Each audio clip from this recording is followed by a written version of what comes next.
General Asande olwokuba mwava eriye wammwe ne mujja waneeno ate munnange bw'omegga toluma okitegedde ekintu ekyo tosiriwala mmwe muli basajja bakulu mmwe weeretera okubavuma wenna oleega emunywa buugi mutolabanga ekirungi kiri ku Kyagulanyi wali oyagala akukolera ekigwa ekirungi gwe omunyarwanda oba oyagala ebirungi genda e Rwanda General Asande tutuleegerako nywa buugi nga n'akaluka essembawule wabbakabbe teri yakulonda wakwata emiggo ne mukuba abantu obujulizi bwonna tubulina mukamaawo gw'okubira akataasa akaluka ffe tukyakamubanja yabbakabbe naye gwe oli kuno oleega enywa buugi yaani yakugambye ojje eno ku midiya eno gye wazze tujja kukulegulagagamaga tugayuzeyuze obeere ng'ekikere wenna katiro bwatunula bantu mmwe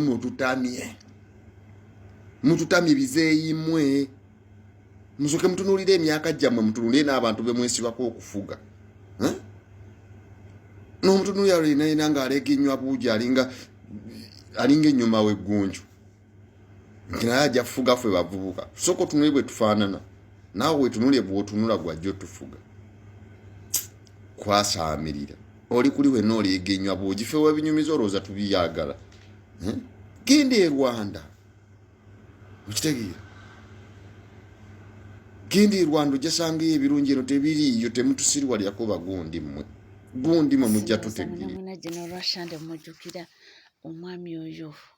omwami oyo aba exchanging amasasi mu kalulu ka primaries ne Theodore Ssekikubo era engeri gyalwanamu Theodore Ssekikubo okwetiza entebe eyo ndowooza mugimanyi musajja wanda muliro talina bigambo biwoomu naye namugambye nti munabbe bwe bakutenda okudduka ate todduka n'oyitawo okoma awo we tuli ensonga zikyagenda mu maaso era ffe tubaawo munnange okubanga tugabatuusaako ate twabadde tukyali awo abantu bano kumbe nabo ebintu bibaluma njogera ku Ameria Kyambadde yavuddeyo nga mukaawu n'atabukira Dr. Hilda Mani era n'amugamba nti nkooye bannange okunjogerera kankyatule tugamba kumbe bano nabyo ebintu babagamba bibaluma bibakwatako nnyo. Abaganda balina olugero lugamba nti ow'ebbanga otamwemukira teweebika Honorable Ameria atabukidde Hilda Mani. Njagala kubuulira abakulembeze bannange omuntu bw'akwatangako ku bulamu bwe omujjukiranga tamuvumanga buli wamu bw'olaga oleko kiraga nkooyo okuntuma kuba nakwatako ku bulamu bwe bw'oba wagenda mu kooti bwekeebere mu kooti nakukwata n'enkuyamba ng'oli mu bwavu obuyitirivu ng'oli buyo ku buzibu naye nagenda ng'onvuma buli wamu nkooye kati sikyakkiriza okuva olwaleero sikyakkiriza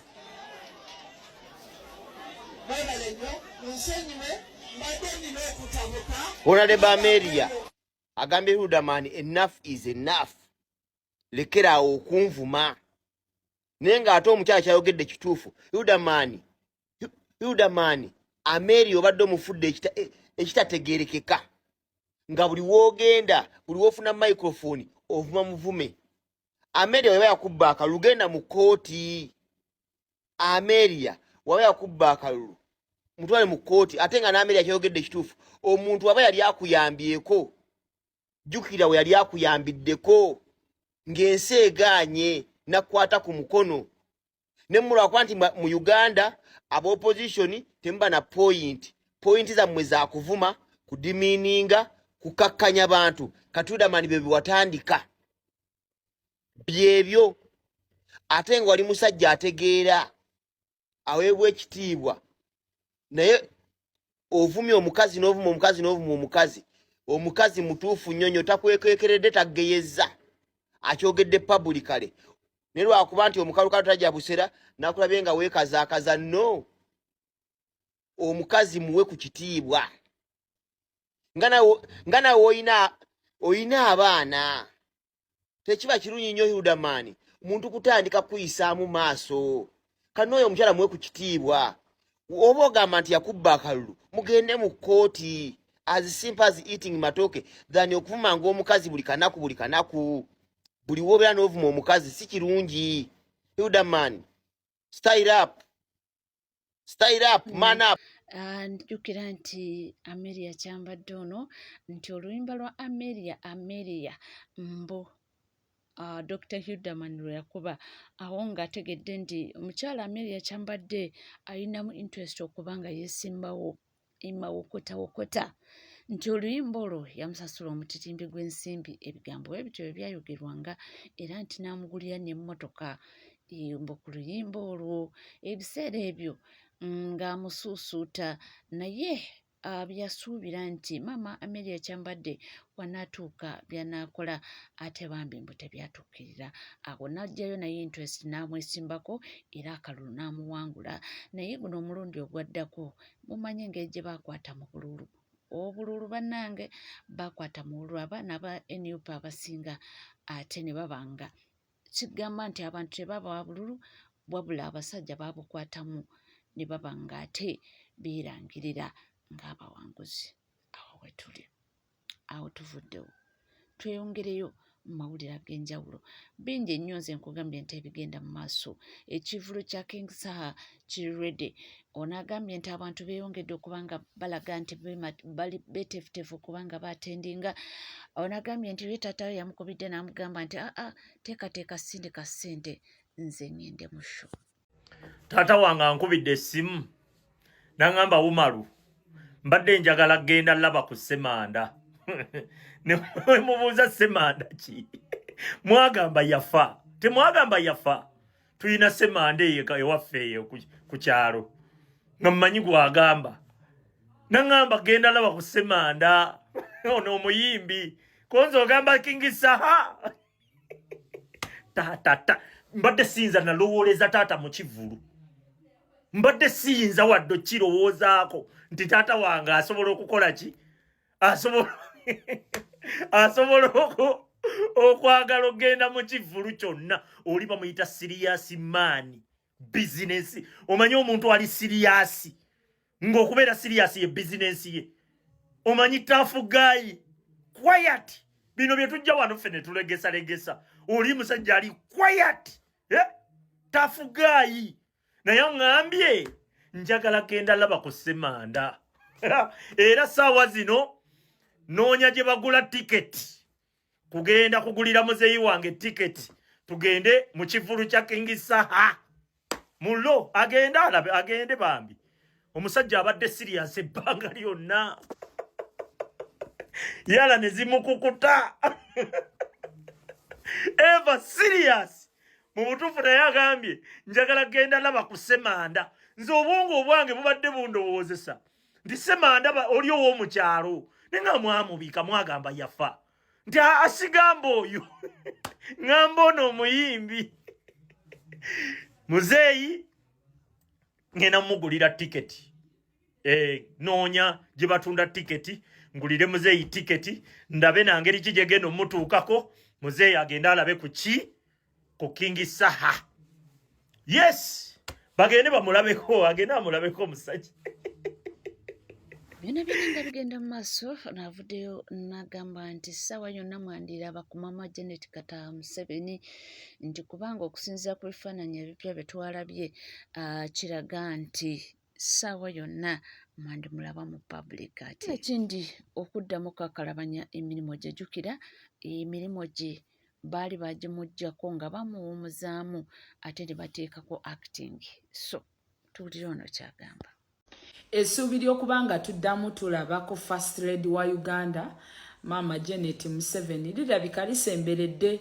Ebifaananyi bye bipya bibunye omutimbagano almost wonna abantu abasinga bali ku X era nga ebifaananyi bino biraga nga bipya leero teriyo tugamba mbu old photo old video ebifaananyi bino bipya era ebifaananyi bino byatimbiddwa muwalawe Karugire Natasha. Tujjukira batugambako emabegaawo nti Maama Janet Museveni agenda kulabikirako ku mukolo gwa muwalawe Natasha nga bamuwa obwa bishop oba bajja kuba bamwawula nga bamuwa obwa bishop ekireka gugenda kubeerawo ennaku z'omwezi 23 ogw'omunaana oba 28 ogw'omunaana ezo ennaku ebbiri ezo. So ebifaananyi bye byebyawo byenkuteeredde awo azzeemu okubanga alabikako mu bifaananyi era ebifaananyi bino biraga nti bipya. Yakoma okulabikako ndowooza mu March. Awo ekifo kye ne bakironderamu acting minister wa education omukulu mu Muyingo Christy Storm. Abantu ne bagamba yafa, abantu ne bagamba tagenda kudda. Ne President Museveni naye twamulabako wali nga amukulisa amazaalibwa g'emyaka 78 ng'agamba nti sitaani yali yamukuba ekirwadde ekyali Sirius ennyo naye ate n'agamba nti agenda ddengulu. Era ne mu kuwandiika kwa muwala we kwawandiise wali ku X agambye thank you Lord Jesus. Kitegeeza oba oliawo akubye ku matu anaatera okukomawo atuweereze buto. Waliwo abateekawo ebiseera ebyo okusaba nga bagamba ekifo kye ekyokubeera Minister of Education akirisiti bakiwe muwala we. Atuvugemu awo atuweemu ate awo mu nkola ze tuzirabemuko awo mu Ministry of Education. So tulabika tunaatera okulaba ku maama w'eggwanga ani atasanyuka bannange. Gwe bw'otasanyuka kulaba ku Mama Janet mukyala talina buzibu. Bw'otasanyuka mulabako gwe oba oliko ekizibu. Empalana zammwe at least muzireke eri ewagundi tusanyukire omukyala ono ng'akomyewo ate nga Mukama amuddiza obulamu. Ekyo kitegeeza nnyo wano mu Uganda tulina na kucelebratinga. Era tubadde tukyali awo amawulire ne gayitingana nti munnange ennaku z'omwezi nga 23 waliwo mwandirabako era nga ayogerako eri eggwanga. Bagambye batya waati agenda kwogerako eri eggwanga nga 23 naye bantu mwe kyonna kye muyisaawo nga 23 nze diversion gye mwankwata ku mutwe mukyala ne mba musengula ka Uganda nsooka diversion nadda oluvannyuma oba ka Uganda nsanga mukatutte tewali buzibu n'asigala mu Bawarabu agenda kwogerako eri eggwanga. Ne kati lwaki musooka bifaananyi olwedde ffe tumumanyi twagala kuwulira ku ddoboozi lye ng'ayogera ate ng'ayogera ebintu ebiriwo kati situbuulira biboozi byayita. Twagala omuwulirako wano ng'asaasira abaana abafiire Kapucholwa. Twagala omuwulirako wano ng'atubuulira Uganda twatuuka tutya okubanga tuli mu level 4. Twagala otubuulira twatuuka tutya okubanga ekisawe ky'eggwanga kikalu tekuliiko wadde ennyonyi etambula ng'eggwanga balifuza emyaka 4 ye n'ebbaawe. Tetwagala biboozi wano. Mumugambe ensonga ezo zenjogeddeko ekyokwogerako eri eggwanga nga bwe bakiteesezza kiyamba ye ng'ate ayogera ebigenda mu maaso kati tetwagala biboozi byayita. Okitegeera kyonna kye muyisaawo mweno diversion kyonna kye muyisaawo mukyala nze munnina kuba waliwo lwentuuka nenjagala onanga bambiveeko oba bamubika oba tebamubika be bamanyi ne ŋŋamba naye swabula mama Asasini omumanyi omwerabidde omukazi asinga obutemu mu nsi yonna. Omukazi eyajjamu bino binalweyiso nabaana eyajjamu binalweyiso nabaana omukazi eyatugumbula Basuzani Magara bino binantabe bino binantabe Kayunga byawona buwonyi byasimatuka busimatusi naye kinantaba n'omwana baakimuttira. Bino bimama bizigo bye bikaawonawo ebipya bijadidi Omuwarabu kyayita jadidi bye bikaawonawo. Abakazi bateebereza okuba nti beebase ku bbaawe battidde mu pipa za asidi tobala ne ŋŋamba Swabbulo ono gweyagala okuvaako eno diversion tusooke tugibeereko wonna we munaagireetera nze wendi nze wendi okugyogerako kyonna kye muyisaawo omukulembeze wange ne bw'anaaba akomawo na buwanguzi nga muleese eno diversion nja kusooka ngikolere vidiyo nzire ku mukulembeze wange sibalimba ekyokwogerako eri eggwanga mbagambye kiyamba ye mumuleete mu bitiibwa eby'ekitabo ate senga temumuleeta nga muli wano mutuwasamira mujja kukiwulira mbagamba ebigambo bibi. Kati ndabyeko wano akanyalwanda akali mu kutwasamira sina kanyalwanda katuusi ndabyeko akatuusa akalaala akali mu kutwasamira ne busajja mmwe temulina magezi. Konna ne kakangaza ku TV y'eggwanga mu nsi etali yaako mboyo Kyagulanyi nze sirabangako kalungi kayina ani abadde akakugambye okamunoonyeemu agenda kufuga lwammwe Rwanda. Ebirungi mu byetaaga Rwanda byagenda bakolera ambuka ewaffe Rwanda sirabayo birungi byagenda kuleeta bakugambye nti agenda fuga Rwanda agenda kulembera Rwanda busajja mmwe mwewadde importance etaliyo konna n'okatunuulira kisajja kikulu kikyesiimula n'eminyira ne kimala ne kyesiiga ku masaati kifujja mu ngalo bwe kyesiimulizaako naye naye kyo kiri wano tukitwasanira musirike n'okusirika akitunuulira n'amaaso ne gakuluma. Ensonga za Benita zikyalanda era ono yabuuzizza nti yabange Benita ono yattaani. Ono n'amugamba nti talina gwe yatta wabula mwattu ono yagwa mu mbi ng'abaana balina obusungu olwa statement gye yakola. Ono abuuzizza mbu yattaani Benita talina gwe yatta. Benita just abaana ba Nuupu babadde n'obusungu bwabwe bwe baali baatereka. Olwa statement yemu Benita gye yakola ffenna gye tumanyi nti kati muzzaako ki omusajja agenda kulayira. Bulijjo Benita abaana bamuterese. Kyokka ekisinza okuneewuunya nti luli ate Benita we yakolera statement eyo waliwo abaali ku sayidi ye. Naye this time around mu comment section tebaliimu sibalaba. Beba bannayuganda. Omunnayuganda tomweyalira n'omwebikka. Omunnayuganda ayinza okukuswaza bannayuganda b'oku TikTok ano balinga kamiliyoni. Wagenda wali ebikola bya green afuuka wa green. Wadde na wali ebya brown afuuka wa brown. Beba bannayuganda abatuufu.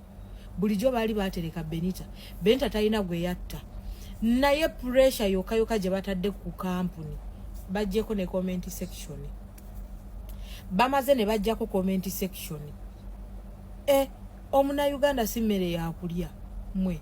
Naye ate luli ate comment tezibadde nnyo. Naye video nate Benita gye yakoze nti bannange wemba muninako obusungu byonna bye mwagala okunguma mubinvumire waneeno ku page yange so si ku page ya kampuni maama nyabo. Benita abadde nga akuta Abannayuganda bonna ku mukono nti tugende bonna babaddeeyo. Benita mutemu yata sister wange oyo gwe mulaba agaba butwa oyo gwe mulaba bebamu ku bantu abagaba obutwa oyo mutemu atta bagenda kubateera obutwa mu byokunywa bya bakasitoma bamwe bagenda kufa banange bakasitoma oli omukozi ow'okubiri mutemu temugulayo byakunywa gwe comments almost 10,000 era kugempuliddeko nti mwattunno bagambe Benita yesorting n'Abannayuganda. Era essaawa yonna omulimu gwa Benita gwandigenda mbiwulidde buwulizi Abannayuganda. Naye nga amazima gali nti ezo comment zibadde zitalinnya lya kampuni. Comment zibadde mbi nnyo. Mujjukira Abawarabu tebategeera obwongo bwabwe bunafu. Omugundi Omunnayuganda nno kalekaleko naye Omuwarabu n'Abazungu. Eyo kampuni ebadde egende ebadde rugenze era just tubasabire Abannayuganda muli bakambwe banamweze mbatidde we tuli naye nga bo abaana bamwinako obusungu bungi era nga ndowooza mwena muzze muwulira ebigambo okuva lwe statement egyo yakola nti omusajja agenda kulayira tuzzaako ki oba muzzaako ki ate nno yakyogera mu byakusaagiriza ng'aseka abaana nno ne bamwanukula bubi nnyo era paka olunaku olwaleero abaana bamwinako obusungu. Bettina wawabira video oba oyina tiimu yaba oba nawe oyina ba foot soldiers. Bettina miss violence oli miss violence leka tukoleko violence mutima mulungi obo baito obwenkanya Bettina. Okay, anyway mva ku resolving nsonga emu TikTok engamba nti video eno anyway mazo kugirisolvinga era ejja kusigalayo. First of all, no one is attacking your company Bettina. Ayete wali atakwagaliza mulimo gwe atayagaliza mulimo. Sometimes we've got to look straight in the eyes of Satan tikugambe nti ensonga eri bweti ne bweti Bettina. Lekera okujja ku internet n'onawuza entalo n'olowooza nti ogenda kuhidinga in the shadow of your company. It's impossible. Okay, abantu bategeera nti bwa erisinga okukuluma ng'ate wabanyiiza baba balina kukwata eddala mu bbwa. So kati abantu bategedde bwale weriri ate nze ojja kunzaga mu comment section ya video ya company nga ndi mu nnyumba oba commenting stuffs. Mpozi ko nsobola okugamba ki okukyongeramu omuliro abantu ne bajja ku comment section ya video ya company yo ne bakwogerera ebifuukuule. Ekitugenda kugamba mazima Bettina tugenda kugukola tetuli busy.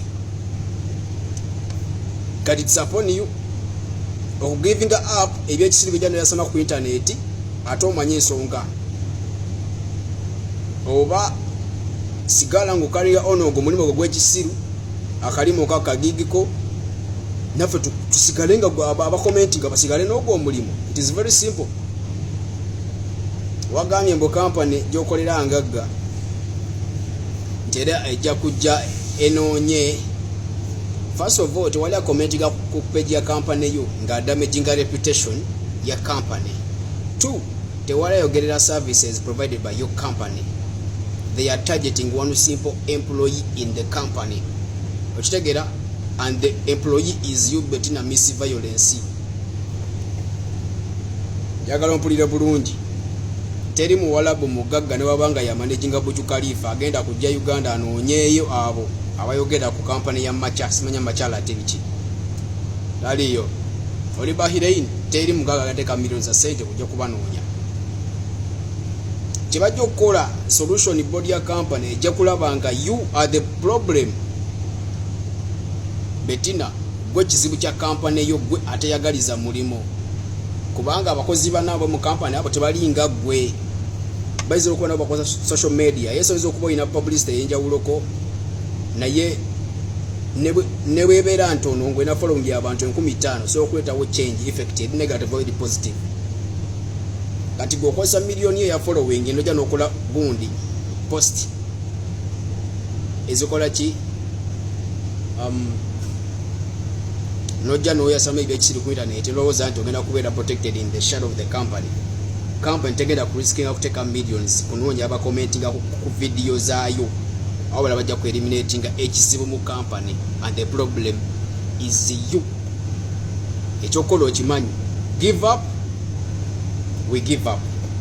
Oba si kyekyo katulabe kirina ggwera bamitero banks. Webale kubanga wekumidde ku NCK TV, teweerabira kubanga osubscribinga, ringinga that notification bell, sharinga, likinga ebisigadde lutereva mawulire kubanga tukakwera kubanga tukakutuusa kuona woli wona wasinzidde sikala naffe tofa.